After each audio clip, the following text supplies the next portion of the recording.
Güya indiyə qədər bütün müsəlman alimləri bizi aldadırmış və həqiqi Məkkə 1000 kilometr bir fərqlə Petra şəhəri imiş.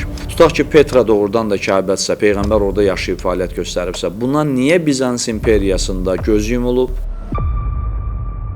Əgər Petra həqiqətən də Məkkədirsə, Peyğəmbər və onun nəsli Petrada yaşayıbsa, o zaman bu qəbirlər niyə Petrada deyil və 1000 kilometr uzaqlıqda yerləşən Məkkə şəhərindədir?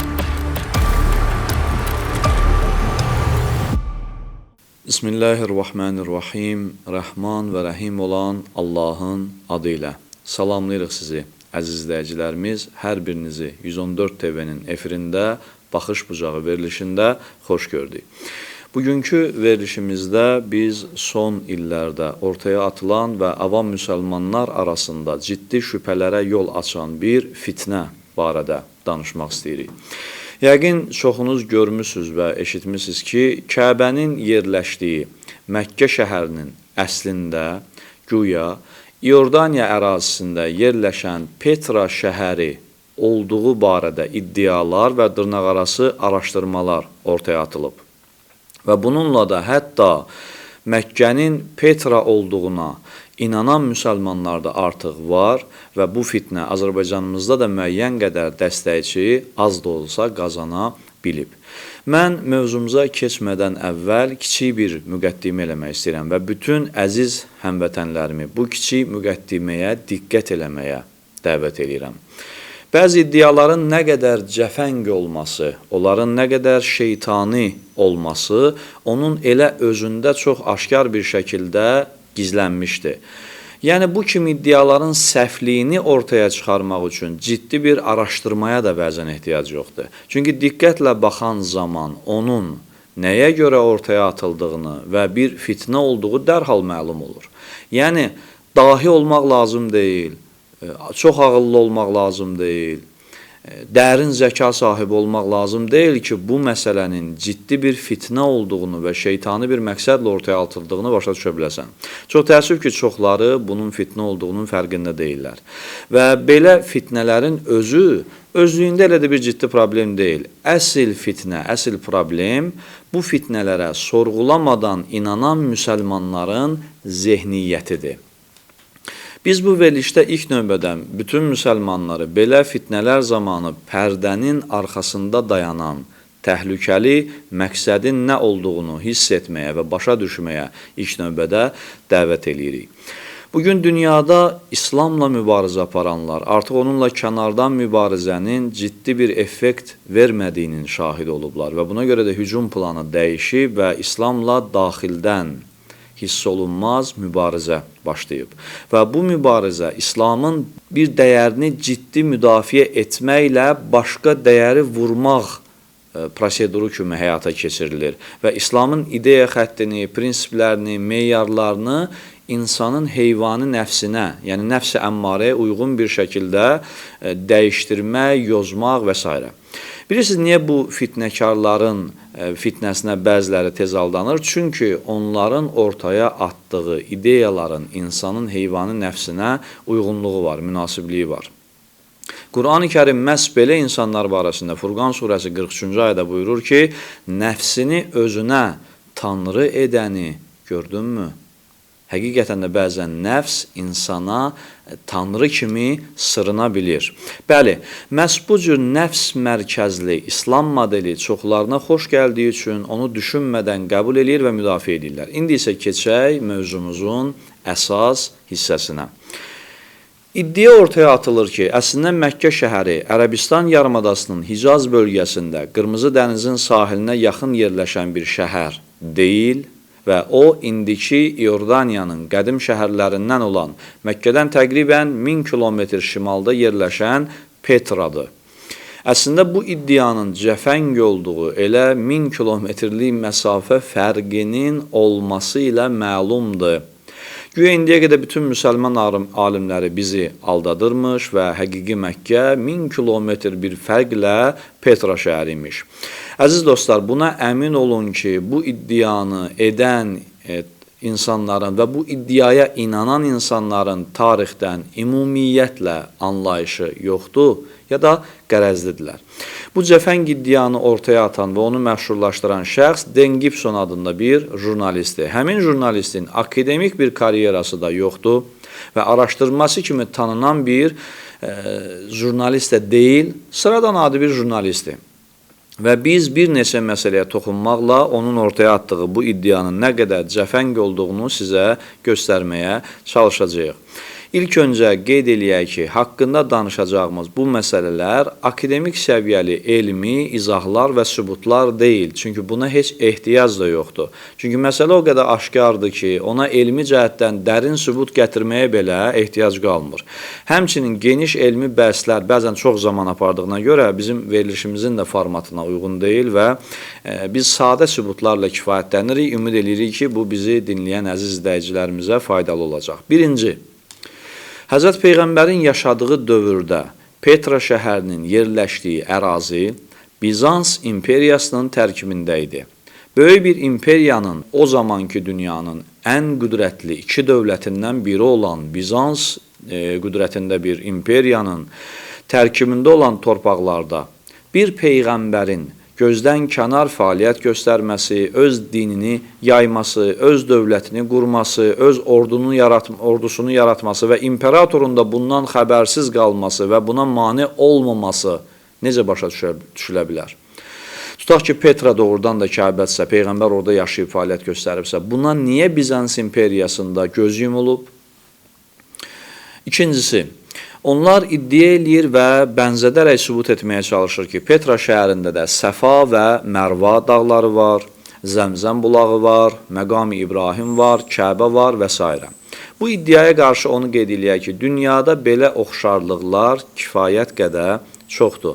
Biz bir çox qədim şəhərlərdə iki yanaşı dağ da görə bilərik, dördkünc qədim tikillər də görə bilərik, su üçün nəzərdə tutulan bulaqlar görə bilərik, arxlar görə bilərik. Bunlar heç də Məkkənin Petra şəhəri olması üçün ciddi bir dəlil deyil. Qədim şəhərlərin bir-birinə oxşar xüsusiyyətləri çoxdur. Üçüncü, Məkkəni ziyarət eləyənlər orada Həzrət Peyğəmbər səllavatullahın babasının, əmisinin, yoldaşının, övladının məzarlarını, Bu Talib dərəsi adlanan ərazində yəqin ki görüblər. Əgər Petra həqiqətən də Məkkədirsə, Peyğəmbər və onun nəsli Petrada yaşayıbsa, o zaman bu qəbirlər niyə Petrada deyil və 1000 kilometr uzaqlıqda yerləşən Məkkə şəhərindədir? Dördüncüsü, Məkkə şəhərində Peyğəmbər səhabələrindən olan Şeybə İbni Osmanın qızı Səfiyyə binti Şeybəyə aid erkən İslam dövrünə məxsus aydın bir qaya yazıları mövcuddur ki, həmin qaya yazıları bu günümüzə qədər Məkkə şəhərində qalır. Beşincisi, Məkkədə olan bütün tarixi məkanlar, Nur dağı, Sur mağarası, Ərəfat, Müzdəlifə, Mina, Əbu Talib dərəsi, Səfa, Mərva, Zəmzəm bulağı, Həzrət Peyğəmbər səllavatullahın doğulduğu ev, Cim məscidi, Xif məscidi, Cəmərat və digər ərazilər səhih sənədlər ilə öz tarixi əsasını qoruyur. Görəsən, bütün bunlar hamısı öz tarixi əsasını qoruya bilərək Petrada mövcuddurmu? Petrada olan bütün bu adını çəkdiyim yerlərin hamısı tarixini, sənədliyini qoruyaraq, tarixiliyini qoruyaraq mövcuddurmu? Ki, bunlar hamısı həcc ayininin əsas vacib elementlərindən hesab olunur bəzi adlarını çəkdiyim məqamlar. Və bircə ədəd səhih sənəd tapıla bilərmi ki, bu adını çəkdiklərim Petrada mövcuddur? Yəni, tarixilik baxımından sənəd əsasında, fakt əsasında necə sübut edilə bilər ki, bunların hamısı Petrada mövcuddur? Məkkə və Mədinədə olan o tarixi məkanlar öz xırda detallarına qədər bugün bizə məlumdur. İslam və ondan əvvəlki dövrlərlə əlaqəli məkanlara aid heç bir şey zərrə qədər əskiliyi olmadan bütün təfərrüatı ilə az qala bugün bütün müsəlmanlara məlumdur. Bugün Peyğəmbər nəslinin və həmçinin hörmətli sahabələrin nəsil şəcərəsi 1400 ildir ki, qorunub saxlanılır. Yəni, bir Peyğəmbər nəslinin nümayəndəsi olan şəxs 1400 illik nəsil şəcərəsini bugün tapa bilir. Əgər bir müsəlman Peyğəmbər nəslinin 1400 illik nəsil şəcərəsinə qədər qoruyub saxlaya bilibsə, ən müqəddəs məkanları olan Kəbənin yerini 1000 kilometr fərqlə səhv salmaqları nə qədər məntiqə uyğundur. Altıncısı, Məkkənin və digər müqəddəs məkanların yeri barədə bütün böyük müsəlman alimləri icma eləyiblər. Bu barədə ciddi, fərqli fikir bildirən alim olmayıb. Nə də müsəlmanlar indiyə qədər bu mövzuda şəkkə düşməyiblər. Yəni, bir mövzu ki, bütün müsəlmanlar bu mövzuda ittifaq ediblər və zərrə qədər də olsun fərqli fikir səsləndirən olmayıbsa, bugün ortaya çıxan atılan bir iddia ilə necə bütün müsəlmanların niyə görə bir dənə alim indiyə qədər bunun fərqinə vara bilmədi? Bu da sizi düşündürməlidir. Kəbənin yeri barədə heç bir ixtilaf olmadan bütün müsəlmanlar alimləri yekdil fikir bildikləri halda onun Petra olduğunu iddia eləmək ya absurddur, ya da qərəzli bir mövqedir.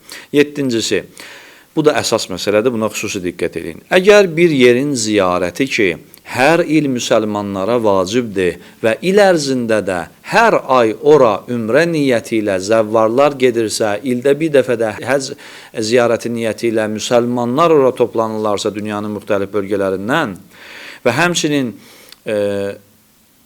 həmin məkan il boyu bütün müsəlmanların ziyarət elədikləri bir məkandırsa, həmin məkanı, onun yerini heç kimin xəbəri olmadan 1000 kilometr bir fərqlə dəyişmək. Santimetr fərqi deyil, bu çox rahatlıqla 1000 kilometri bugün santimetrə çeviriblər.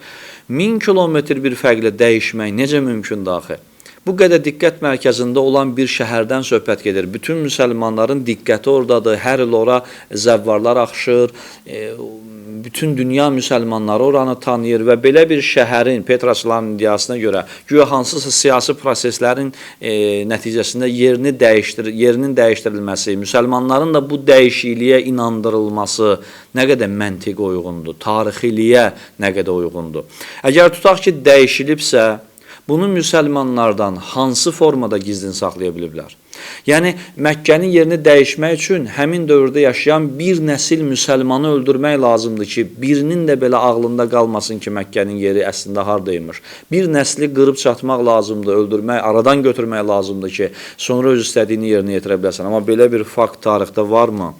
Ümumiyyətlə, İslam tarixində azacıq belə olsun, Məkkə şəhəri ilə əlaqəli balaca bir şübhənin belə olmadığı halda, tam əksinə, zəngin bir tarixi mirasın Məkkənin və Kəbənin yerini dəqiq ifadə etdiyi bir halda necə inanmaq olar ki, Məkkə Petradır?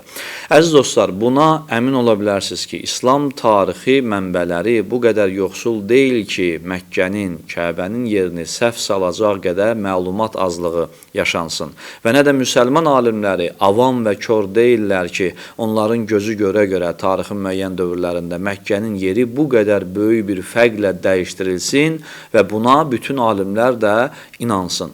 8-incisi, güya deyirlər ki, qədim məscidlərin qibləsi Məkkəyə deyil, Petraya olduğu barədə olan iddialar var. Bunlar da əslində çox gülüncdür. Əvvəla bu iddianı isbat etmək üçün istifadə edilən Google Earth adlı proqram qiblə təyinində ciddi problemlər yaratdığı üçün bugün də elmi dairələrdə müzakirə olunur və ciddi qiblə proqramı hesab olunmur.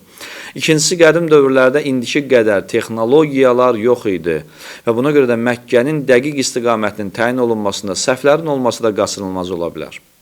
Həmçinin tanınmış Britaniyalı alim və yazıcı David King bu iddianı irəli sürən Gibsonun qiblə istiqamətini yanlış hesabladığını və əslində bütün qədim məscidlərin elə Kəbəni göstərdiyini özünün Petra yanlışlığı əsərində geniş şəkildə göstərmişdi və isbat eləmişdi. Sonda isə qeyd eləmək istəyirəm ki, əziz izləyicilərimiz, əgər bu mövzu haqqında daha geniş bilgi əldə eləmək istəyirsinizsə, bu barədə internet məkanında yazılan ciddi elmi araşdırma olan məqalələri oxuya bilərsiniz və sənədli filmlərə baxa bilərsiniz və çalışın, sonda bunu deyim ki, fərqlənmək xatirinə fərqli və cəfəng fikirlərə inanmayın. axirətinizi həm körləmiş olarsınız, həm də Allahdan uzaq düşmüş olarsınız. Allaha əmanət olun və fitnəkarların şərrindən uzaq olun.